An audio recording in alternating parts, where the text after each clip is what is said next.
जय हिंद। तो समझते हैं एनआईएस डीएलएड के सुप्रीम कोर्ट जजमेंट के बाद व अन्य अन्य राज्यों से एनआईएस डीएलएड को बाहर किए जाने के बाद जो वर्तमान समय में हलचल मचा हुआ है, उसी के स्वरूप में अभी भी 15 लाख जो शिक्षक हैं उन्होंने अपने प्रयास को नहीं छोड़ा है।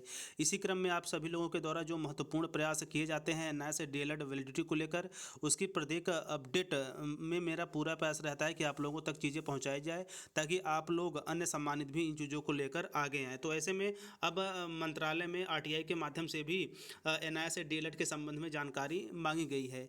ऐसे में अभी तक यदि बात की जाए तो किसी भी प्रकार या विभागीय स्तर पर एनआईएस डीएलएड को लेकर किसी तरह की कोई सकारात्मक खबर नहीं आई है। लेकिन जो है आरटीआई डालना अपने आप में एक महत्वपूर्ण होता है, क्योंकि यहाँ मंत्रालय से सीधे आपको रिप्लाई आएगा और खबर आएगी। यदि यहाँ से भी कुछ पॉजिटिव होता है तो हमारे लिए अच्छी खबर हो सकती है।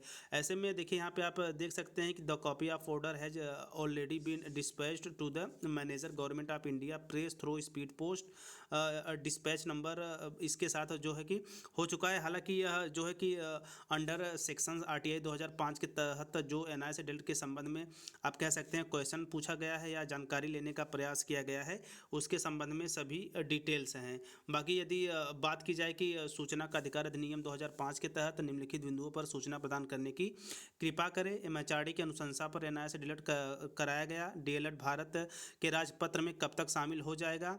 क्या एमएचआरडी शिक्षा मंत्रालय तथा एनसीटी द्वारा एनआईएस डीएलएड आने वाली नई भर्तियों में मान्यता हेतु अहर्ता सूची में शामिल किया जाएगा?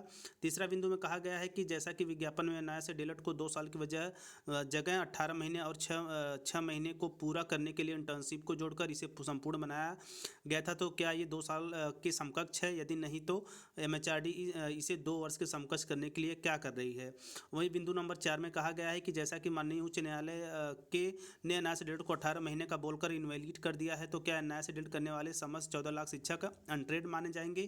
तो ऐसा है text for RTI request application के अंतर्गत चीज़ें मेंशन की गई है फाइल के रूप में, और यह रिसीव भी हो चुकी है मंत्रालय को। तो देखते हैं जल्द ही ऑनलाइन के माध्यम से वहाँ इसके संबंध में जो महत्वपूर्ण चर्चाएं एनआईएस डीएलएड को लेकर बन रही हैं, क्या जवाब आता है, क्योंकि वहाँ से अगर पॉजिटिव चीज़ें आती हैं तो जाहिर सी बात है कि और बाकी 3 से 4 बिंदु आप देख ही रहे होंगे कि पूरा एनआईएस डीएलएड का इतिहास, कैरियर, सब कुछ इसमें समाहित है।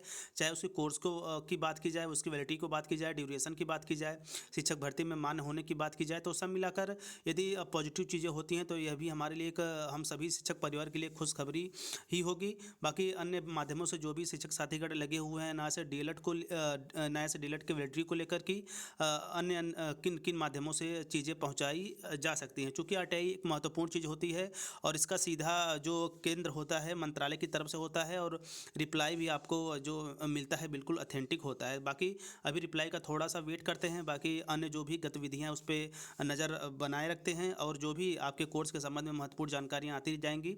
मेरा पूरा प्रयास रहता है कि टीचर प्लानिंग पॉइंट चैनल के माध्यम से ऑथेंटिक चीज़ों के स्रोतों तक आप लोगों तक पहुँचाया जाए।